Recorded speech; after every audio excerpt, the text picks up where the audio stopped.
श्री महाभारते खिल्ल भागे द्वादशोध्याय।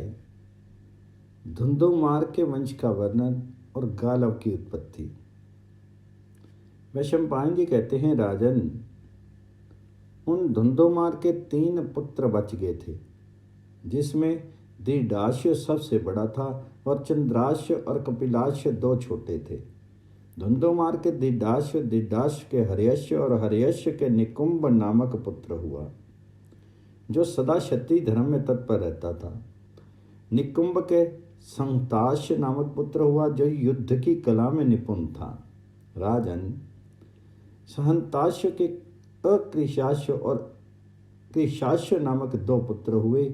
उस सहंताश्य की भार्या हिमवान की पुत्री थी, जो तीनों लोकों में दृष्टवती के नाम से प्रसिद्ध है। उससे प्रसेनजित नामक पुत्र उत्पन्न हुआ था। वह ज्येष्ठ पुत्रों की जननी थी। प्रसेनजित की गौरी नाम वाली भार्या थी। वह पतिव्रता थी। वह पति के शाप देने पर बाहुदा नदी होगी। उसके पुत्र महाराज युवनाश्य थे। युवनाश्य के त्रिलोकवजी मंदाता नामक पुत्र हुए। शशबिंदु की पुत्री बिंदुमती, जिसका नाम दूसरा चैत्ररथी था, मंदाता की भार्या थी। वह साध्वी पृथ्वी में अनुपम रूपवती थी। उसके 10,000 भाई थे और वह पतिव्रता उनमें सबसे बड़ी थी। राजन, मंदाता ने उसके गर्भ से धर्मज्ञ पुरुकुत्स और धार्मिक मुचुकुंद इन 2 पुत्रों को उत्पन्न किया। पुरुकुत्स का पुत्र राजा त्रस्तस्य हुआ। त्रस्तस्यों के नर्दा नाम वाली स्त्री के गर्भ से संभूत नामक पुत्र उत्पन्न हुआ। संभूत का पुत्र सुधन्वा नामक राजा था। सुधन्वा के त्रिधन्वा नामक पुत्र हुआ, जो शत्रु का मर्दन करने वाला था। राजा त्रिधन्वा के तेयारुण नामक विद्वान पुत्र हुआ। तेयारुण के सत्यव्रत नाम वाला महाबली कुमार हुआ। उसकी बुद्धि बड़ी खोटी थी। वह पर स्त्री हरण द्वारा विवाह के मंत्रों में विघ्न डालने लगा। उसने बालकपन, काम, मोह, हर्ष और चपलता के कारण किसी दूसरे नागरिक की विवाहिता स्त्री को छीन लिया था। इस प्रकार उसने काम के वश में होकर के एक पूर्ववासी की कन्या का हर लिया। इस पाप रूपी कीट से विद्ध होने के कारण राजा तेयारुण ने क्रोध में उसे बार बार कहा, और नीचे भाग जा यहाँ से। पिता के त्याग देने पर उसने बार बार उनसे पूछा, मैं कहाँ जाऊं? तब उसके पिता ने कहा, ओ कुल कलंक, जा तो श्रपाकों के साथ रह। मैं तुझ जैसे पुत्र से पुत्रवान बनना नहीं चाहता। श्रपाक चंडालों की एक जाति का नाम है। पिता के इस प्रकार कहने पर वह उनके कथन के अनुसार नगर से बाहर निकल गया।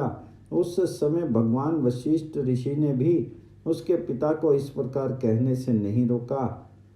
तात धीर सत्यव्रत पिता के त्याग देने पर चंडालों की बस्ती में रहने लगा, और उसके पिता तेयारुण विरक्त होकर के वन को चले गए। उस समय उस देश में उस कन्या हरण रूप अधर्म के कारण इंद्र ने 12 वर्षों तक वर्षा नहीं की। उस समय महातपस्वी विश्वामित्र भी सत्यव्रत के उस देश में अपनी स्त्री को द्रोहर के रूप में रख करके समुद्र के तट पर भयंकर तप कर रहे थे। विश्वामित्र की स्त्री अपने शीश कुटुंब के पालन के लिए अपने मध्यम पुत्र के गले में रस्सी बांध करके उसको 100 गौओं के मूल्य पर बेचने के लिए घूमने लगी। भारत, धर्मात्मा राजकुमार सत्यव्रत ने उस महर्षि पुत्र को गले में बंधा तथा बिकता देख करके छुड़ा लिया। फिर महाबाहु सत्यव्रत ने विश्वामित्र को संतुष्ट करने और उसकी कृपा प्राप्त करने के लिए उस पुत्र का भरण पोषण किया।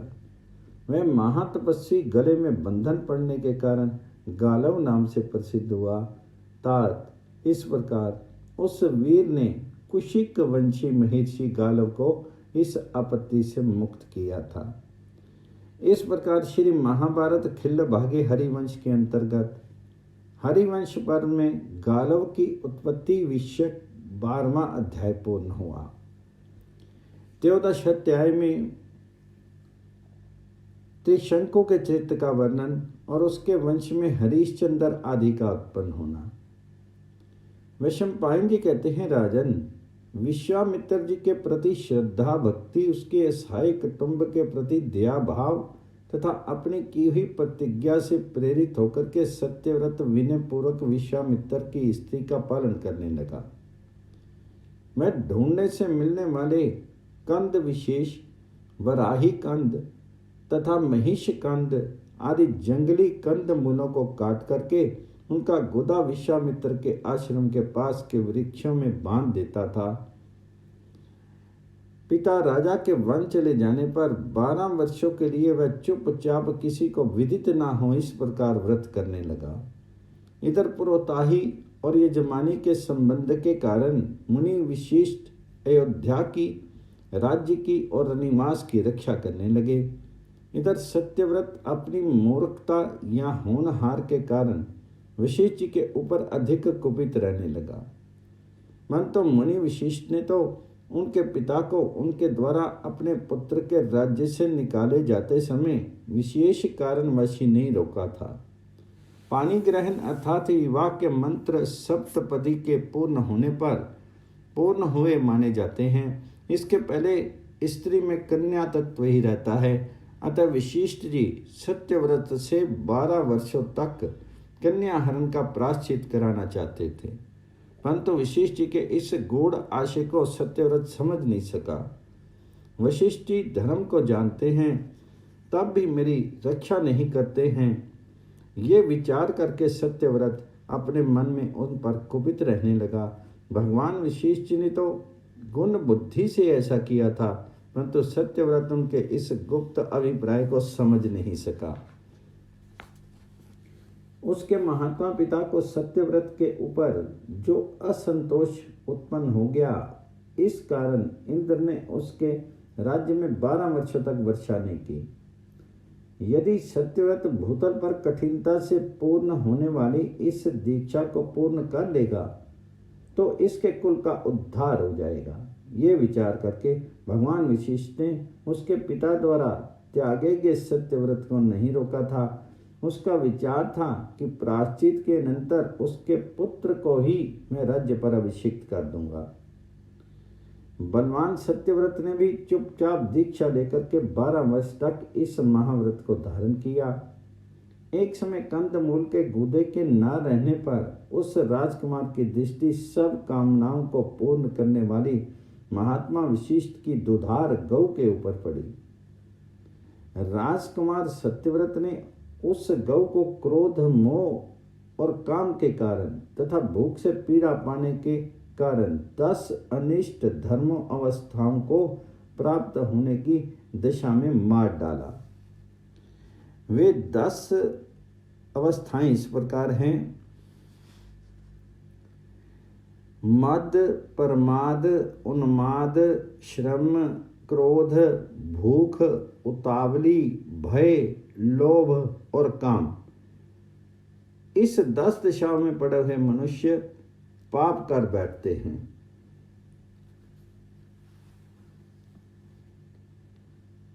उस मांस को उसने विश्वामित्र के पुत्रों को खिलाया।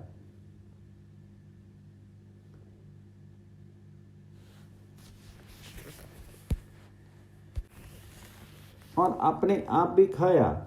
ये सुनकर के वशिष्ठ जी भी क्रोध में भर गए और क्रोध में भरे हुए वशिष्ठ ने राजा के पुत्र से ये बात कही। वशिष्ठ ने कहा, क्रूर, यदि तुझ में फेर किए हुए ये 2 शंकु पाप ना होते तो मैं तेरे प्रथम शंकु पाप को अवश्य नष्ट कर देता।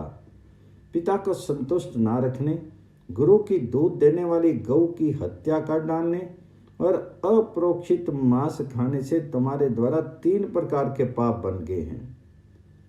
वैशंपायन जी बोले, इस प्रकार उसके 3 शंकुओं को देख करके महातपस्वी वशिष्ठ जी ने जो उस त्रिशंकु कहा, उसके कारण वह त्रिशंकु ही कहलाने लगा। जब विश्वामित्र जी लौटे तब अपनी स्त्री आदि का भरण पोषण करने के कारण प्रसन्न होकर के त्रिशंकु को वर देने लगे। जब विश्वामित्र जी ने राजकुमार से इच्छा के अनुसार वर मांगने के लिए कहा, तब उसने मुनि से वर मांगा कि मैं सदैव स्वर्ग में जाऊं। विश्वामित्र के प्रसाद मात्र से 12 वर्षों की अनावृष्टि का भय दूर हो जाने पर विश्वामित्र मुनि अपने तप से उसके पापों को भस्म करके उसका पिता के राज्य पर अभिषेक करके उसका यज्ञ कराने लगे। तदंतर तप की शक्ति से संपन्न कौशिक गोत्री विश्वामित्र विशिष्ट और देवताओं के देखते देखते ही त्रिशंकु को सशरीर स्वर्ग में भेज दिया। त्रिशंकु के कैके वंश में उत्पन्न हुई एक सत्यरथा नाम की भार्या थी। उसमें उसने हरिश्चंद्र नाम वाले निष्पाप पुत्र को उत्पन्न किया। वे राजा हरिश्चंद्र त्रैशंकव नाम से प्रसिद्ध थे। उसने राजसु यज्ञ किया था, अतः वे सम्राट कहलाते थे। हरिश्चंद्र के रोहित नाम वाला वीरवान पुत्र उत्पन्न हुआ, जिसने अपने राज्य कार्य की सिद्धि के लिए रोहितपुर बसाया था। उस राज ऋषि ने राज्य तथा प्रजा का पालन करने के अनंतर संसार की असारता को जान करके अपने नगर ब्राह्मणों को दे दिया था। रोहित का पुत्र हरित और हरित का पुत्र चंचु हुआ, ये प्रसिद्ध है। चंचु के विजय और सुदेव नाम वाले 2 पुत्र हुए। उस विजय ने संपूर्ण क्षत्रियों को जीत लिया था, इसलिए वह विजय कहलाता था। उसके राज कार्य, धर्म कार्य और आर्थिक विषयों में चतुर रुरुक नाम वाला पुत्र हुआ। रुरुक का पुत्र वृक हुआ और वृक के बाहु नाम वाला पुत्र उत्पन्न हुआ। वे राजा उस राज धर्म के युग में अति धार्मिक नहीं था, इसलिए हेहे और ताल झंग वंश के राजाओं ने शाक, यवन, कंबोज, पारद, पहव आदि राजाओं का साथ देकर के बाहुक को उसके राज्य से भ्रष्ट कर दिया। बाहुक का जो पुत्र उत्पन्न हुआ वह गर अर्थात विष के साथ ही उत्पन्न हुआ था। इससे वह सगर कहलाने लगा। उसकी माता के औरव के आश्रम में आने पर भृगुवंशी औरव ने उसकी रक्षा की थी। सगर ने भृगुवंशी औरव से आग्नेय अस्त्र को सीख करके तालजंग और हे राजाओं को मार करके पृथ्वी को जीत लिया। कुरुश्रेष्ठ, धर्म को जानने वाले पूर्ण शक्ति संपन्न सगर ने शाक, पहव और पारद क्षत्रियों को धर्म भ्रष्ट कर दिया। इस प्रकार श्री महाभारत खिल्ल भाग हरिवंश के अंतर्गत हरिवंश पर्व में त्रिशंकु के चरित्र का वर्णन विषयक 13वां अध्याय पूर्ण हुआ। चतुर्थ अध्याय में सगर की उत्पत्ति और चरित्र तथा सगर पुत्रों के उद्योग से समुद्र का सगर होना। जन्मेजय ने कहा, तपोधन, वे राजा सगर विष के साथ क्यों उत्पन्न हुए थे? विष के साथ रहते हुए भी मरे ही क्यों नहीं? और मर्यादा से अलग न होने वाले उस नरेश ने क्रोध में भर करके महाबली शक आदि क्षत्रियों के कुलोचित धर्म को क्यों नष्ट कर दिया था? इसका नाम मुझसे विस्तार पूर्वक वर्णन कीजिए। तो वह शंपायन जी बोले, राजन, राजा बाहु शिकार और जुए आदि व्यसनों में ही पड़ा रहता था। इस अवसर से लाभ उठा करके बाहु के राज्य को हे तालजंग तथा शकों ने छीन लिया। यमन, पारद, कंबोज, पहव और खस, इन 5 गणों ने भी हे राजाओं के लिए पराक्रम किया था। राज्य के छिन जाने पर राजा बाहु वन को चला गया और उनकी पत्नी भी उनके पीछे पीछे गई। इसके बाद उस राजा ने दुखी होकर के वन में ही अपने प्राणों को त्याग दिया। उसकी पत्नी यदुवंश की कन्या थी, वह गर्भवती थी, तब भी बाहु के पीछे पीछे वन में गई थी। उसकी सोत ने उसे पहले ही विष दे दिया था।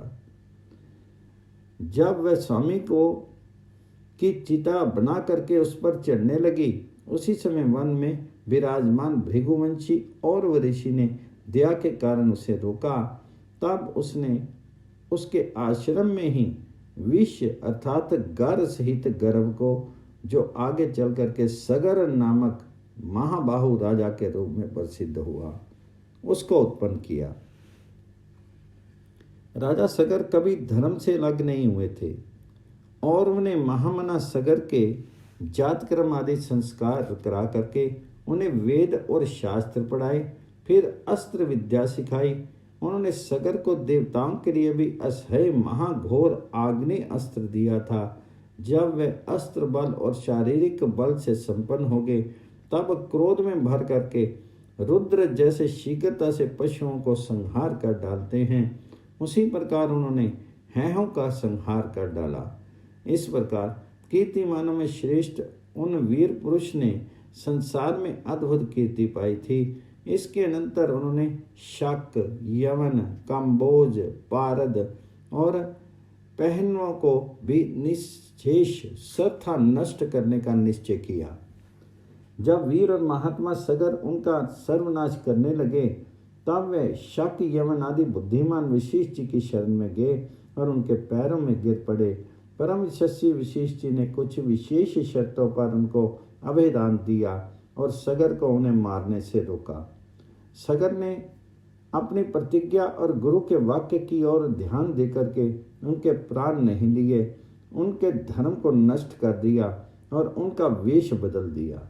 उन्होंने शकों के आधे सिर को मूंद करके छोड़ दिया, यमनों के सारे सिर को मूंद दिया और पहनों के भी सिर के को मुंडवा दिया। उन महात्मा नरेश ने पारदों के सिर को मुक्त केश, खुले हुए केशों वाला कर दिया और पहनवों को शमश्रुधारी, केवल दाढ़ी वाला बना दिया और सबको सिद्धाई तथा वशटकार से रहित कर दिया। जनेश्वर, शक, यमन, कंबोज, पारद, कोलीसर्प, महिष, दर्द, चोल और केरल, ये सब क्षत्रिय ही थे। वशिष्ठ जी के वचन से महात्मा सगर ने इन सब का संहार न करके केवल इनके धर्म को ही नष्ट कर दिया था। उन धर्मजी राजा ने अश्वमेध की दीक्षा लेकर के खस, तुषार, चोल, मद्र, किष्किंधक, कौंतल, बंग, साल्व तथा कोंकण देश के राजाओं को जीता। इसकर पृथ्वी का विजय करते हुए उन्होंने अश्वमेध यज्ञ के लिए अपना घोड़ा छोड़ा। जब उनका घोड़ा घुमाया जा रहा था, उसमें पूर्व दक्षिण में समुद्र के किनारे किसी ने उस घोड़े को चुरा लिया और उसे भूमि में छिपा दिया। उस समय राजा सगर ने अपने पुत्रों से उस स्थान को खुदवाया। समुद्र के खोदने पर उनके पुत्रों ने आदि पुरुष हरि अविद्या को हरने वाले कृष्ण सच्चिदानंद स्वरूप प्रजापति पुरुषोत्तम कपिल रूपी विष्णु को वहां सोते हुए समाधि में स्थित देखा।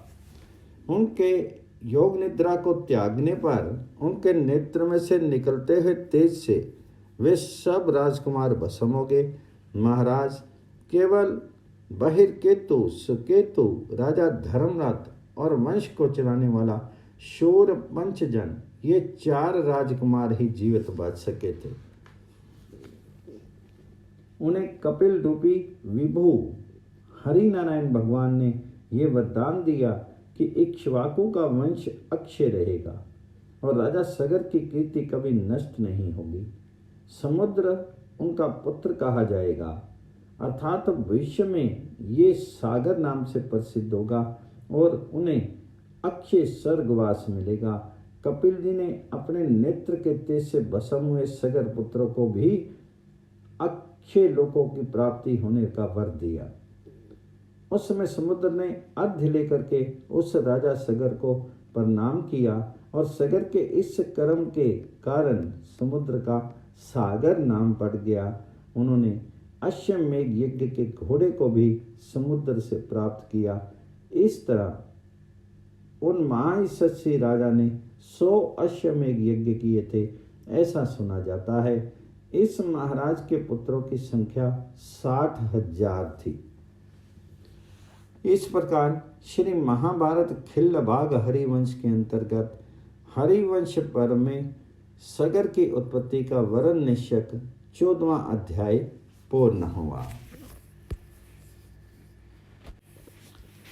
पंचोदश अध्याय में सूर्य वंश का वर्णन। जन्मेजय ने कहा, द्विज, महात्मा सगर के 60,000 वीर और पराक्रमी पुत्र किस प्रकार उत्पन्न हुए थे? वैशंपायन जी ने उत्तर दिया, सगर की 2 रानियां थी, तब से उनके पाप नष्ट हो गए थे। उनमें बड़ी रानी विदर्भ देश की पुत्री थी और केशनी नाम से प्रसिद्ध थी। उस राजा की जो छोटी पत्नी थी वह बड़ी तो धर्मात्मा थी। वह अरिष्ट नेमी कश्यप की पुत्री थी। उसके समान पृथ्वी पर कोई भी दूसरी रूपवती स्त्री नहीं थी। जनदीप और ने उन दोनों को जो वर दिया था उसे सुनो। और ने कहा था, दोनों में से कोई एक तपस्विनी रानी तो 60,000 पुत्र मांग ले और एक वंश चलाने वाले एक ही पुत्र को मांगे।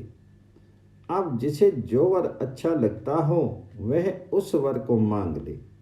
उसमें से एक पुत्र लोभनी स्त्री ने तो बहुत से शूरवीर पुत्रों को मांग लिया और एक ने एक ही वंशधर पुत्र को मांगा। तब मुनि ने तथास्तु ऐसा ही होगा कह करके वरदान दे दिया। केशनी के सगर से असमंजस नामक पुत्र उत्पन्न हुआ। वह पंचजन नाम से प्रसिद्ध महाबलवान राजा था। दूसरी ने बीजों से भरी हुई एक तुम्बी उत्पन्न की। ये बात प्रसिद्ध है। उस तुम्बी में तिल के समान 60,000 गर्भ थे, जो समय आने पर उत्पन्न हुए और क्रमशः बढ़ने लगे। पिता ने उन गर्भों को घृत में भरे हुए घड़ों में डाल दिया और उनका पोषण करने के कारण एक एक घड़े पर एक एक करके उतनी ही धाइयों को नियुक्त कर दिया। 10 महीने बीतने पर सगर की प्रीति को बढ़ाने वाले बहुत से बच्चे सुखपूर्वक समय के अनुसार उत्पन्न होने लगे। राजन, इस प्रकार सगर के 60,000 पुत्र उत्पन्न हुए थे और पृथ्वीपते वे तुम्बी के बीजों की तरह तुम्बी लौकी के मध्य में रखे हुए गर्भों से उत्पन्न हुए थे। भगवान नारायण कपिल देव के तेज में प्रविष्ट हुए राजकुमारों में से एक पंचजन अर्थात असमंजस नामक राजपुत्र ही राजा हो पाया। असमंजस का पुत्र वीरवान अंशुमान हुआ। उसका पुत्र दिलीप हुआ, जो खटवांग नाम से भी प्रसिद्ध है। उसने मुहूर्त भर का 48 मिनट का जीवन पा करके स्वर्ग से इस मृत्यु लोक में आकर के सूक्ष्म बुद्धि से तथा ब्रह्म भाव के द्वारा तीनों लोकों को तत्वता जान लिया था। दिलीप के पुत्र महाराज भगीरथ हुए। उन प्रभु ने नदियों में श्रेष्ठ गंगा जी को स्वर्ग से भूमि पर उतारा था। इंद्र के तुल्य प्रकर्मी उन यशस्वी महापुरुष ने गंगा जी को समुद्र तक पहुंचा दिया और उन्होंने गंगा जी को अपनी पुत्री बनाया। इसलिए वंश का कीर्तन करने वाले विद्वान गंगा जी को भगीरथ की पुत्री कहते हैं। भगीरथ का पुत्र श्रुत नाम से प्रसिद्ध है। श्रुत का नाभाग नामक परम धार्मिक पुत्र उत्पन्न हुआ। नाभाग का पुत्र अम्बरीश हुआ। वह सिंधु द्वीप का पिता था। सिंधु द्वीप के अयुतजित नामक वीरवान पुत्र हुआ। अयुतजित के ऋतुपर्ण नाम वाला महायशस्वी पुत्र उत्पन्न हुआ। वह दिव्य द्यूत विद्या का रहस्यविता, राजा नल का सखा तथा बड़ा बली था। ऋतुपर्ण का पुत्र राजा आर्तुपर्णी हुआ। उसका पुत्र राजा सुदास हुआ, जो इंद्र का मित्र था। सुदास के सौदास नाम का पुत्र हुआ, जो राजा कलमाशपाद और मित्र सहन नाम से प्रसिद्ध था। कलमाशपाद के सर्वकर्मा नाम से प्रसिद्ध पुत्र उत्पन्न हुआ और सर्वकर्मा का पुत्र अनरण्य नाम से विख्यात हुआ। निपश्रेष्ठ अनरण्य के पुत्र निघ्न हुआ। निघ्न के अनमित्र और रघु नामक 2 श्रेष्ठ पुत्र उत्पन्न हुए।